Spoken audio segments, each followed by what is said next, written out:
Welcome to English shorthand coaching guys. English shorthand coaching के इस another video series में आपका स्वागत है। ये वीडियो लेक्चर जो है वो थर्ड है। ये 2 महीने इंग्लिश शॉर्ट हैंड चैलेंज का तीसरा वीडियो है और ये वीडियो होने वाला है इंटरवेनिंग वाउल्स एंड पोजीशन के बारे में। और मुझे आशा है कि लास्ट वीडियो को आपने अच्छे से प्रैक्टिस किया होगा और पूरा आपने देखा होगा। ऑल राइट गाइज, आज हम चलते हैं, सीखते हैं दो चीज़ें, intervening vowels and position. Position आपको लिटिल बिट पता होगा, हम जब इसको डीप में जानेंगे तो आपको अच्छे से पता चल जाएगा। All right guys, intervening vowels होता क्या है वो जानते हैं आज। गाइज, जो मैंने बुक आपको रेकमेंड किया था वो बुक आप ओपन कर लें ताकि अच्छे से आपको समझ में आए। और जो पेज नंबर है वो आपका 14 है, पेज नंबर 14 और चैप्टर नंबर 3 है, ये आप ओपन कर लें। और ये जो फर्स्ट पॉइंट है इंटरवेनिंग वाउल्स का 20 करके है, तो इसको आप पढ़ें। राइट, गाइज इसको चलिए हम पढ़ते हैं, उसके बाद आपको अच्छे से समझ में आ जाएगा। लिखा है कि first and second place vowel signs when occurring between two strokes are written after the first stroke. दस आपका दो एग्जाम्पल दिया गया है तो ताकि अच्छे से आपको समझ में आ जाए। आपका टॉक एंड गेट है। Third place vowel signs are written before the second stroke at the end because the vowel sign is more conveniently written in that place। ये आपके एग्जाम्पल्स है। इसका मतलब ये है गाइस, चलिए हम इसको ना, ये दो एग्जाम्पल है, इसी को लेकर के मैं आपको समझाता हूँ कि बोल रहा है कि first and second place vowel signs when occurring between two strokes are written after the first stroke. ये जो आप स्टॉक देख रहे हैं ना, तो ये जो टी और के को लेकर के बनाया गया है और जो ओ है, टॉक में ओ आ रहा है फर्स्ट प्लेस पे। जो स्टॉक बनाया गया है वो अबव द लाइन बनाया गया है। तो जो ओ आ रहा है टी और के बीच में, उसे ऊपर में फर्स्ट प्लेस में टी के बाद लिखा गया है। और सेकंड जो एग्जांपल है वो गेट है। राइट, गेट में आप देखेंगे जी और टी को लेकर के बनाया गया है। जो प्रोनाउंसिएशन जो साउंड है जी का वो ग है यहाँ पे। गेट के लिए क्या आ रहा है, ए सेकेंड प्लेस पे आ रहा है हमारा, डार्क में डॉट जो वाउल आ रहा है वो आ रहा है।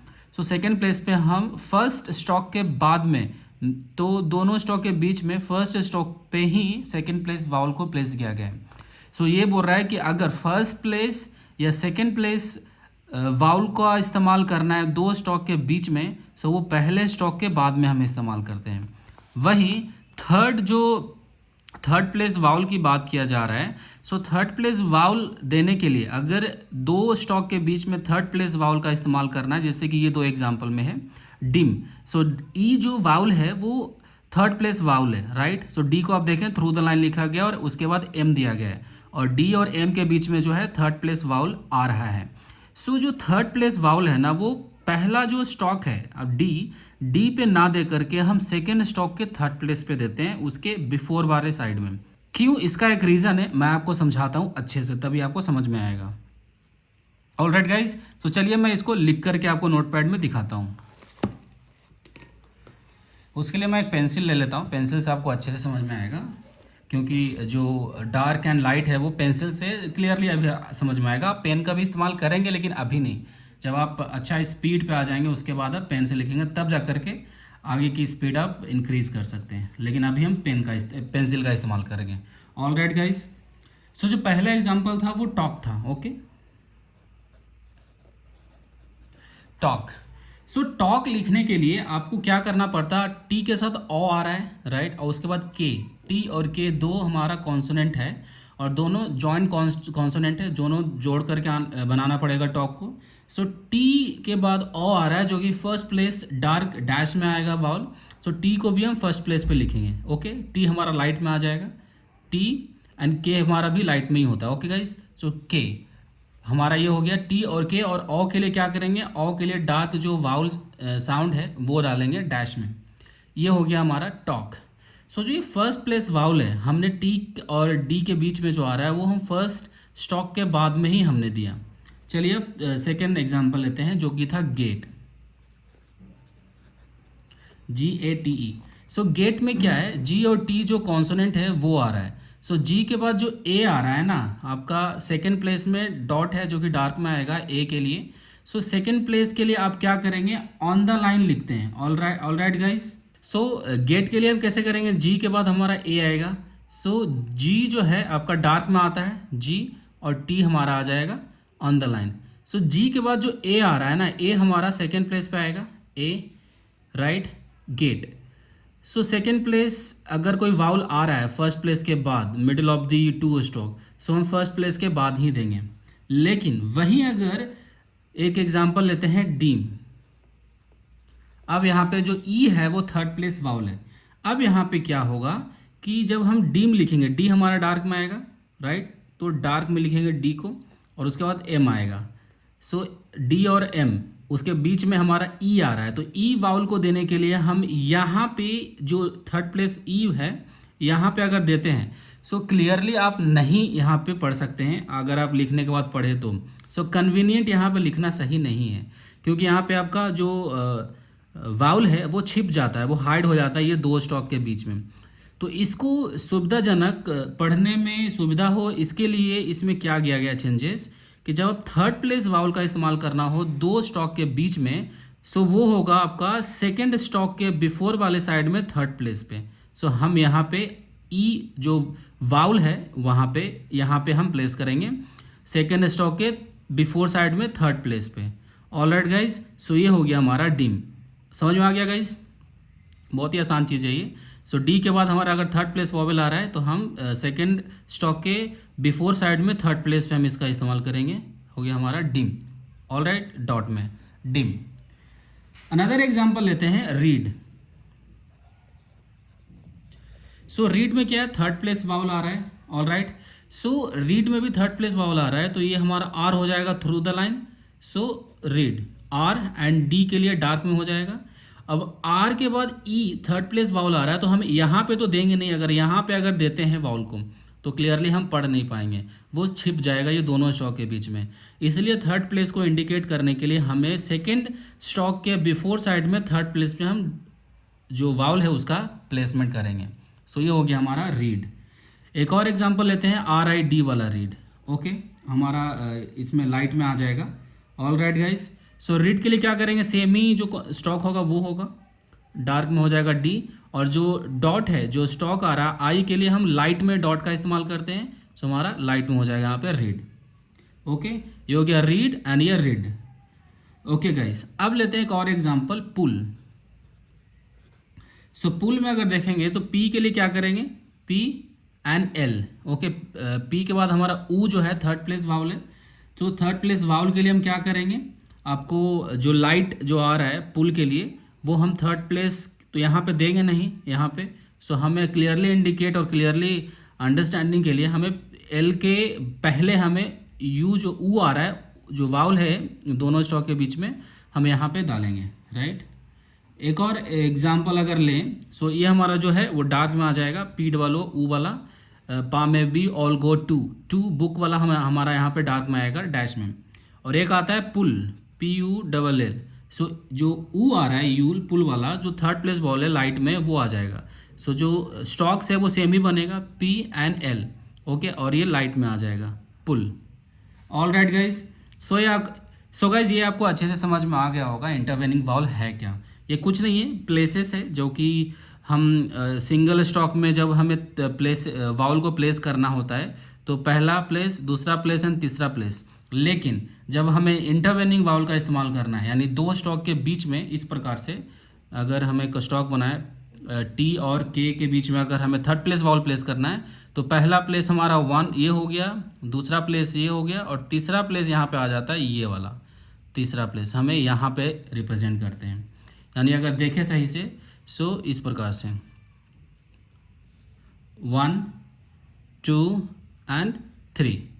ऑल राइट गाइज, सो ये आपको अच्छे से समझ में आ गया होगा। यहाँ पे अगर आप बुक में देखें सो बुक में भी दिया गया है यहाँ पे first second and third. Intervening vowel में अगर थर्ड प्लेस वाउल का इस्तेमाल करना है तो सेकेंड स्टॉक के थर्ड प्लेस पे बिफोर वाले साइड में हम इस्तेमाल करते हैं। ऑल राइट गाइज, सो ये आपको अच्छे से समझ में आ गया होगा। सो इंटरवेनिंग वाउल यही था। अब चलिए हम कंपाउंड वर्ड्स को देख लेते हैं, इसको 22 पॉइंट को। सो कंपाउंड वर्ड्स एक्चुअली में है क्या। ओके, सो कंपाउंड वर्ड्स ना कुछ नहीं है, बहुत ही ये आसान चीज़ है। चलिए मैं नोटबुक को थोड़ा ऊपर लेता हूँ। सो कंपाउंड वर्ड्स,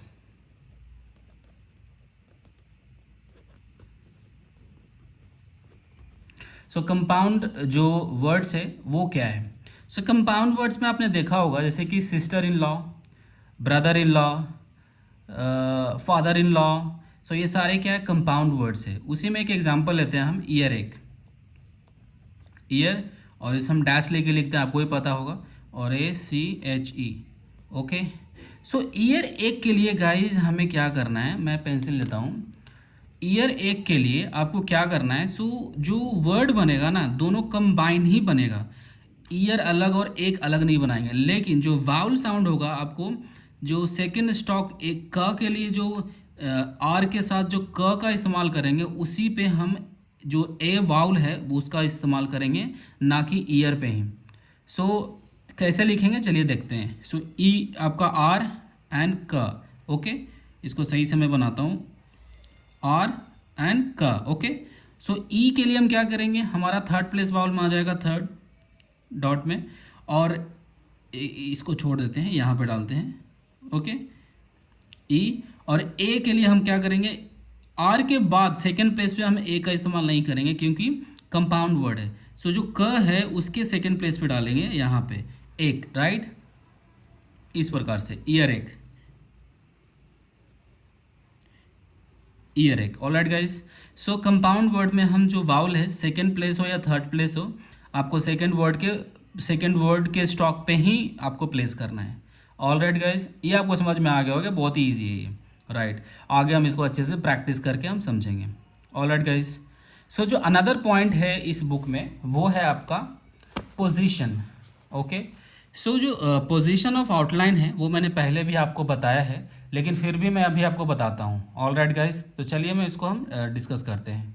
सो जो पोजीशन ऑफ आउटलाइन है ना, सो ये बहुत ही आसान है। मैं इसको, आप इसको चाहे तो आप पढ़ सकते हैं, मैं आपको ऐसे ही समझाता हूँ क्योंकि ये पहले भी मैंने आपको बताया है। तो चलिए मैं इसको अच्छे से बताता हूँ आपको। Alright guys, so position of outline के लिए आपको क्या होता है कि जो स्टॉक होते हैं, जैसे कि अगर हम पाम की बात करें, ऑलराइट, सो अगर मैं पाम लिखता हूँ PALM, ओके, या फिर मैं लिखता हूँ talk, okay, talk. So palm and talk में क्या है ना कि जो वाउल है, जो वाउल साउंड है, अगर मैं पाम की बात करूं, सो हमारा पाम में आ रहा है, पी हमारा एक कॉन्सोनेंट हो गया, आपका जो आ है वो हो गया, एंड देन मा, एम हमारा जो कॉन्सोनेंट है वो हो गया, पी हमारा कॉन्सोनेंट, आ हमारा वाउल, एंड एम हमारा जो है कॉन्सोनेंट हो गया। सो जो आ है, आ जो आपका जो वाउल है, आ जो वाउल है वो फर्स्ट प्लेस वाउल है। सो रूल ये कहता है कि जो कॉन्सोनेंट के बाद या फिर जो फर्स्ट कॉन्सोनेंट होता है एक वर्ड में, सो पाम एक क्या है, एक वर्ड है। सो जो फर्स्ट वर्ड का जो अल्फ़ाबेट हो, जो वर्ड का फर्स्ट अल्फ़ाबेट होता है और उसके साथ जो वाउल साउंड आता है, ऑलराइट, उसके साथ जो वाउल साउंड आता है, या तो उसके पहले हो, इस अल्फ़ाबेट के पहले हो या अल्फ़ाबेट के बाद हो। सो जो कॉन्सोनेंट है, जो उसका जो कॉन्सोनेंट का जो प्लेस डिसाइड होगा वो वाउल डिसाइड करेगा। सो अभी यहाँ पे वाउल क्या है, पी के बाद आ, पाम। सो आ जो है फर्स्ट प्लेस वाउल साउंड है। सो जो पी का जो प्लेस होगा ना, वो भी फर्स्ट प्लेस वाउल साउंड ही होगा। ऑलराइट गाइस, कैसे देखते हैं। सो पी के लिए अभी क्या करेंगे, पी के बाद हमारा आ रहा है फर्स्ट प्लेस, जो कि हमारा अबव द लाइन होता है। सो पी भी जो हमारा होगा ना, अबव द लाइन होगा, और ए उसके बाद एम हमारा आ जाएगा, ऑलराइट। और आ जो वाउल है हम यहाँ पे आ डाल देंगे, पाम। सो ये क्या हो गया, अबव द लाइन। अब सेकेंड एग्जाम्पल लेते हैं, टॉक। टॉक में क्या है, हमारा टी है, हमारा फर्स्ट कॉन्सोनेंट साउंड। जो सेकेंड वाउल साउंड है वो हमारा टॉ, ओ है, AW, ओ, एंड के हमारा हो गया कॉन्सोनेंट। ओके, सो टी के लिए क्या करेंगे, अब टी के बाद ओ आ रहा है जो कि फर्स्ट प्लेस वाउल साउंड है, और वो हमारा हो जाएगा डैश में, डार्क डैश हो जाता है। सो ओ जो होता है अबव द लाइन लिखा जाता है, क्योंकि ओ हमारा फर्स्ट प्लेस वाउल साउंड है। सो जो टी का जो, अब टी तो इसको फॉलो करेगा, तो ओ हमारा जा रहा है फर्स्ट प्लेस पे, तो टी भी हमारा जाएगा फर्स्ट प्लेस पे। सो टॉक लिखने के लिए आपको क्या करना है, टी को फर्स्ट प्लेस पे लिखना है, टी एंड के। अब यहाँ पे ओ डालेंगे हमारा डार्क में, टॉक। सो ये भी हो गया above the line. Alright guys, ये आपको अच्छे से समझ में आ गया होगा। अभी क्या करते हैं, एक और एग्जाम्पल ले लेते हैं ताकि आपको अच्छे से और समझ में आ जाए। अभी लेते हैं रॉड। Okay, rod, ROD। सो रॉड में क्या है ना, ओ हमारा आ रहा है जो कि लाइट में आ जाएगा। That pen is not, so no हमारा लाइट डैश में आ जाएगा। वो भी हमारा थर्ड प्लेस जो है वो ओ जो है फर्स्ट प्लेस वाउल है। ओके, सो आर हमारा जो आएगा अबव द लाइन आएगा, आर एंड डी।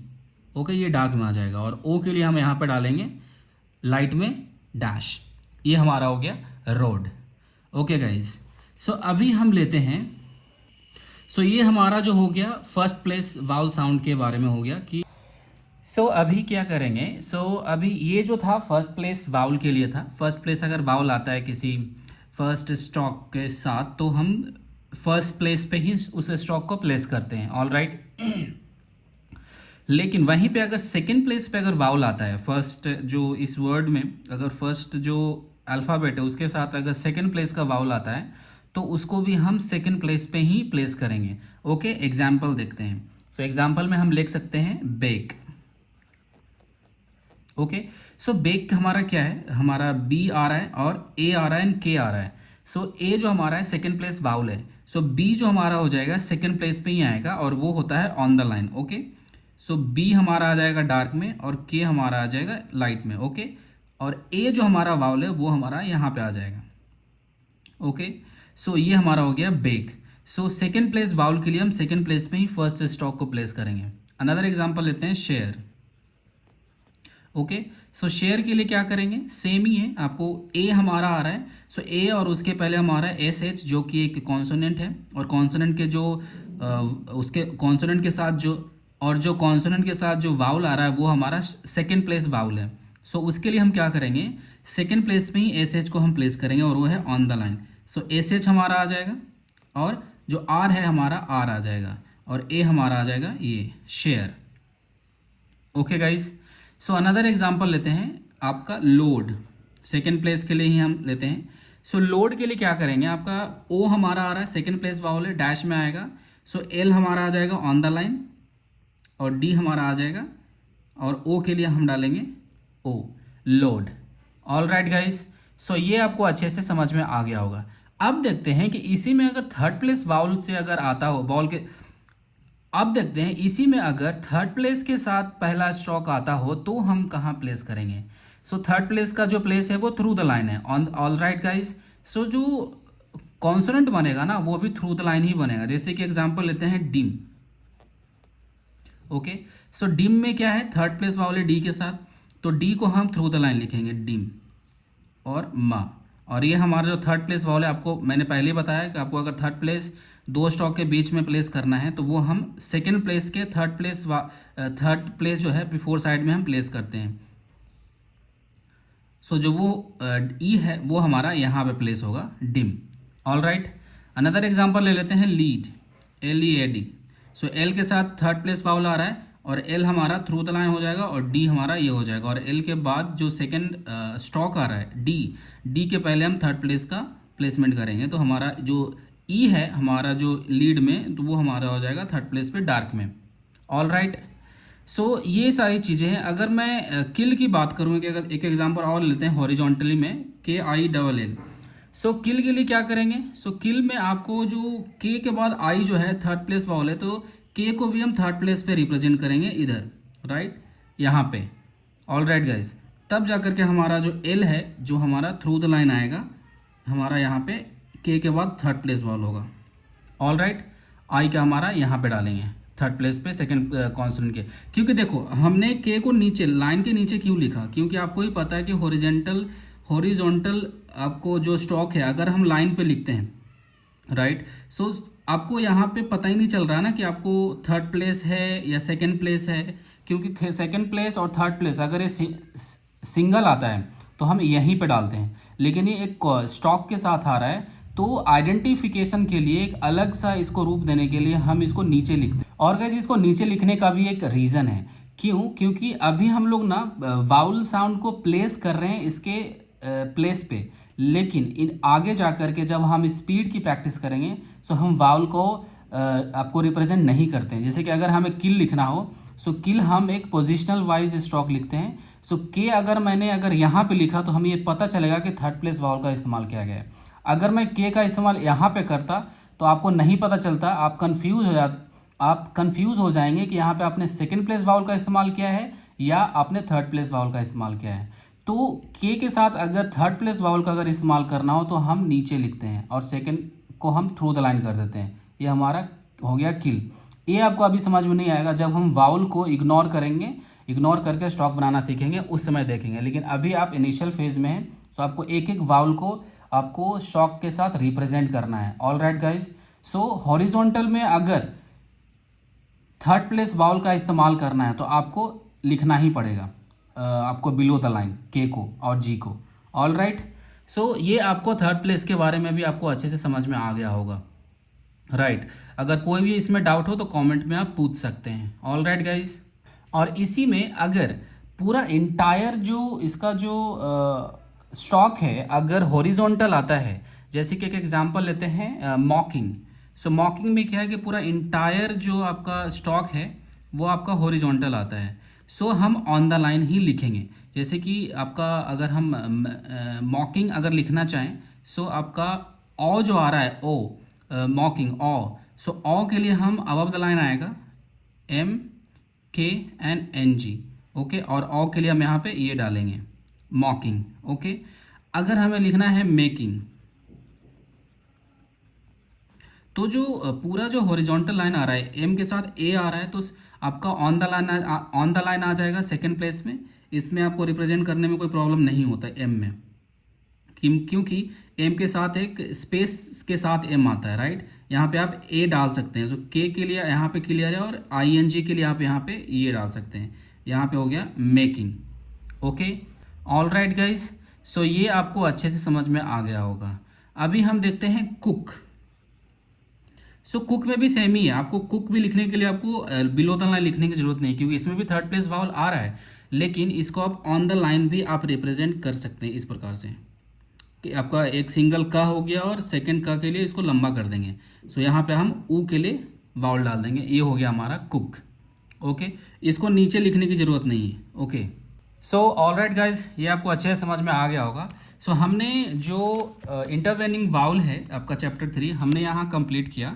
और अभी आपको क्या करना है कि एक्सरसाइज नंबर 8 जो कि पेज नंबर 15 में आपको मिल जाएगा, आपको रीड एंड कॉपी करना है। इसको पढ़ना है और इसको कॉपी भी करना है, नहीं लिख करके प्रैक्टिस करना है इसको। ऑल राइट, आप जितना प्रैक्टिस करेंगे वो आपके लिए बेनिफिट आपके लिए होगा। ऑल राइट, सेम ही आपको यहाँ पे भी है exercise number 9 read copy and transcribe. आपको पहले इसको पढ़ना है, फिर इसको कॉपी करना है, और कॉपी करने के बाद अब इसको ट्रांसक्राइब करना है। और आपको इसका आंसर जो कुंजी है वो आपको पता है कहाँ मिलेगा, आपको इसके बुक के लास्ट में मिल जाएगा, ओके।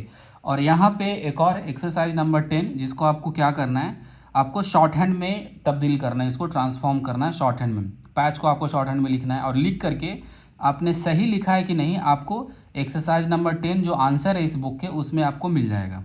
ऑल राइट, सो आप देखते हैं अनदर पॉइंट लेते हैं, वो है आपका ग्रामोलॉग्स। तो ग्रामोलॉग्स होता क्या है गाइज वो देख लेते हैं। सो ग्रामोलॉग्स क्या है ना कि एक प्री डिफाइंड कैरेक्टर और स्टॉक बोल सकते हैं जो कि फिक्स है, आपको बाय हार्ट करना पड़ेगा। तो इसमें होता क्या ना, आपको बताता हूँ मैं। इसमें लिखा हुआ है frequently occurring words are represented in short hand by a single sign as, आपका ये बी हो गया। For be these words are called grammalogues और letter words and the short hand characters भी बोल सकते हैं that represent them are called logograms. So उसको लोगोग्राम्स भी बोलते हैं, और उसको वर्ड लेटर्स भी बोलते हैं। At the end of the following exercise some logograms are given. इसके अंत में आपको दिया गया है जो कि आपको यहाँ मिल जाएगा, आपको ग्रामोलॉग से दिए गए। ये आपको हर एक अभी चैप्टर में मिलना स्टार्ट होगा। एक चैप्टर खत्म करेंगे उसके साथ कुछ ग्रामोलॉग्स रहेंगे, फिर सेकंड चैप्टर खत्म करेंगे उसके साथ कुछ ग्रामोलॉग रहेंगे, उसके साथ भी कुछ ग्रामोलॉग्स रहेगा। सो आपको क्या करना है ना गाइस, आपको ग्रामोलॉग्स को ना बाय हार्ट करना है किसी भी तरीके से। ये आपको जितना बार इसको लिख के प्रैक्टिस करना पड़े लिखें, लेकिन इसे आपको बाय हार्ट करना पड़ेगा। ए के लिए आपका ये है, द के लिए, ऑल के लिए, इस प्रकार से आपको बाय हार्ट करना है। जैसे कि कुछ मैं बता देता हूँ, जैसे कि कुछ ऐसे वर्ड्स होते हैं जो इंग्लिश लैंग्वेज हम बोलते हैं या लिखते हैं तो वो बार बार आता है। जैसे कि आप एग्जांपल में ले सकते हैं आपका हेल्पिंग वर्ब, जैसे कि हो गया इज, एम, आर, फिर आपका मोडाल्स कुड, कैन, मे। सो ये सारे जो वर्ड है ना बार बार आते हैं, हैव, हैज़। सो इसके लिए एक फिक्स डिटरमाइन एक कैरेक्टर और आउटलाइन बनाया गया है जो कि हम हमेशा इस्तेमाल करेंगे। ऑल राइट, सो चलिए हम देख लेते हैं जो आपका ग्रामलोक्स है, जो यहाँ पे देख सकते हैं। ए और एन के लिए ना एक डॉट जो ऑन द लाइन, जो अबव द लाइन है आपका, फर्स्ट प्लेस पे ए और एन, डार्क डॉट में हम ए और एन लिखते हैं। सेकंड में आपका डॉट ही है, सेम डॉट है, लेकिन ऑन द लाइन हम अगर डॉट डालते हैं तो वो हमारा द हो जाता है, वो भी डार्क में। ओके, फिर आता है ऑल। ऑल के लिए आपको क्या करना है, ये आपका हो जाता है, आपको मैं थोड़ा नोटबुक ऊपर ले जाता हूँ। सो मैं आपको लिख करके दिखाता हूँ। सो अगर हम ए की बात करें, सो ए जो है हमारा हो जाता है ए और एन। ए और एन के लिए जो अबव द लाइन होता है हमारा डार्क में, अगर ये आपने लिखा तो ए या फिर एन होता है। और ए और एन का रूल आपको पता है कि अगर कोई सेंटेंस अगर कोई बोल रहा है, सो बोल रहा है तो आपको ये पता होना चाहिए कि कहाँ पे ए आएगा, कहाँ पे एन आएगा। जैसे कि HORAC, हॉर्स, हॉर्स के पहले क्या आएगा, ए आता है, अ हॉर्स। ओके, अगर हम बात करें एलिफेंट, एलिफेंट के पहले क्या आएगा, ई हमारा क्या है, वाउल है, तो किसी भी वाउल के पहले हम किसी भी वाउल के पहले जो आर्टिकल आता है वो आता है हमारा एन। ऑल राइट, सो वहाँ पे एन हो जाएगा। सो ये ग्रामर के रूल आपको पता होना चाहिए। अभी हम बात करते हैं द के बारे में। सो द को रिप्रेजेंट करने के लिए यहाँ पे डॉट का इस्तेमाल किया गया है, आपका डार्क में ऑन द लाइन। फिर लेते हैं ऑल। ऑल के लिए आपका जो स्टॉक है, आपका ग्रामलोग है, वो है एक डैश में आता है, लेकिन आपका इस प्रकार से ऊपर से नीचे लेफ्ट साइड से, जैसे बी लिखते हैं ना, उसी को थोड़ा सा जो है वो उसी का पार्ट है, छोटा सा एक, ये हो गया हमारा ऑल। अगर TWO, टू और टू, ये दोनों जो वर्ड है वो आपका सेम ही वर्ड से लिखा जाता है, वो है आपका इस प्रकार से डार्क में। अगर इसी को आप लाइट कर देते हैं ना तो वो हो जाता है हमारा टू, ये लाइट में हमारा हो जाता है टू। अगर आपने डार्क में लिखा या तो TWO होगा या फिर TOO होगा, अगर लाइट में लिखते हैं तो TO इसके लिए फिक्स है। ओके, अनदर जो ग्रामलोग है वो लेते हैं ऑन। सो ऑन के लिए क्या है ना, ऑन के लिए आपको अबव द लाइन जो फर्स्ट प्लेस वाउल का जो साउंड प्लेस है उसके जगह पे आपको लिखना है, आपको लाइट में ऑन, इस प्रकार से ऑन। ऑल राइट, फिर आता है बट। सो जो ऑन आपने ऊपर लिखा उसको ऑन द लाइन ले आएंगे। सो उसको ऑन द लाइन लाने के लिए क्या करेंगे, आपको बट को जो है आपको ऑन द लाइन लिख लेना है लाइट में। ओके, अब अनदर जो ग्रामलोग है वो है आपका AWE and OUGST out and AUGST out. So इसके लिए तीनों के लिए एक ही ग्रामलोग है, वो है आपका ऊपर से नीचे आता है, वो ऊपर से डाउन साइड में आता है, वो छोटा सा इस प्रकार से डार्क में आउट। ओके, अब लेते हैं हु। सो हु के लिए भी एक दिया गया है, WHO, हु के लिए। सो जो हु के लिए है वो है आपका ऊपर से नीचे आपका ये, या फिर नीचे से ऊपर भी लिख सकते हैं, फ़र्क नहीं पड़ता, हु। ओके, अब लेते हैं आपको, लेकिन लिखा गया है डाउन में ही, तो इसको डाउन में ही लिखें, जैसे भी आपको लिखना है वैसे लिख सकते हैं, फ़र्क नहीं पड़ता, आपका डाउन, हु। ओके, आपका हु हो गया। अब देखते हैं कि फिर आता है आपका एंड। एंड एक ऐसा वर्ड है, ऐसा कनेक्टिंग वर्ड है जो कि हमें बार बार इस्तेमाल करना ही पड़ता है। सो एंड के लिए आपको लाइट में आपको अप में लिखा जाता है, नीचे से ऊपर इस प्रकार से डालते हैं, इस प्रकार से नीचे से ऊपर लाइट में एंड। अब एक और वर्ड है जो कि मॉडल है, वो है शुड, बहुत ही ज़्यादा इस्तेमाल होने वाला वर्ड है ये, शुड। सो नीचे से ऊपर जाता है, ऑन द लाइन आता है आपका शुड। ओके, सो डार्क में अगर इसको डाल देते तो ये हु हो जाता है, ये हु, एंड अगर लाइट में लिखते हैं तो आपका हो जाता है should. All right guys, so ये आपके कुछ ग्रामलोग्स है जो कि आपको बुक में दिया गया है, आपको प्रैक्टिस से आपको आएगा, इसको आपको प्रैक्टिस करना पड़ेगा गाइज, जितना प्रैक्टिस करें उतना ही आपके लिए फ़ायदेमंद होगा। अब देखते हैं इसका एक्सरसाइज देख लेते हैं। आपका read, copy and transcribe, exercise number 11, same आपको करना है, इसको लिखना है, पढ़ना है आपको पहले, फिर कॉपी करना है, और इसको कॉपी करने के बाद अपने नोटबुक में उसको ट्रांसक्राइब करें, बुक को बंद करके। और बंद करके आप कर पा रहे हैं कि नहीं, आपको लिखना है उस अल्फ़ाबेट्स को अपने नोटबुक में, और फिर पीछे जा कर के आपको जो आंसर की है ना, यहाँ पे 11 नंबर का आपको मैं दिखाता हूँ, 11 नंबर का आंसर की में जाएँ, और 11 नंबर का जो आंसर की है ना वो आप ओपन करके आपको मैच करना है। जैसे कि ये they should ship all the coal on Monday. So ये आपको जो आंसर की है ये आपको दिया गया है 11 नंबर का। आपको पहले इसको क्या करना है, आपके नोटबुक में उतारना है, कॉपी करना है। फिर उतारने के बाद आपके नोटबुक में ही ट्रांसक्राइब करना है आपको इंग्लिश लैंग्वेज में। फिर उस इंग्लिश लैंग्वेज को आप उसको मैच करना है। या तो आप किसी को भी बोल सकते हैं, वो आप इसको पढ़ें और वो जो इंग्लिश लैंग्वेज है किसी को आप किसी को देखने के लिए बोल सकते हैं कि आप सही पढ़ रहे हैं कि नहीं। टाइम बच सकता है आपको।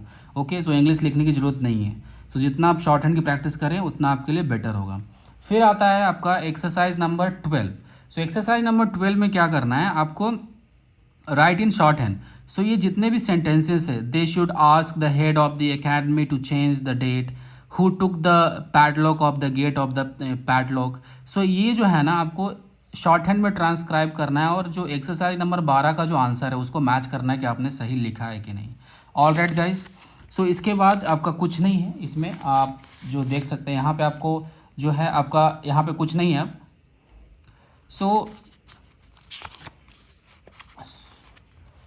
सो ऑल राइट गाइज, सो आज का वीडियो जो है हम यहीं पे रहने देते हैं और नेक्स्ट वीडियो में हम देखेंगे alternative sign for R and H. So R and H को हमने छोड़ा था ना, आज हम देखेंगे इसको अच्छे से इन डीप, क्योंकि इसके ना ऑल्टरनेटिव भी थे इसलिए मैंने छोड़ के रखा था ताकि इसको हम अच्छे से समझें। इसका एक चैप्टर ही था, राइट। सो नेक्स्ट वीडियो में हम देखेंगे alternative science for R and H.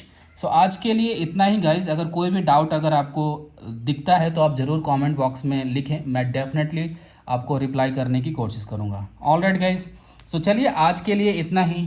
Video देखने के लिए thank you, bye bye, take care.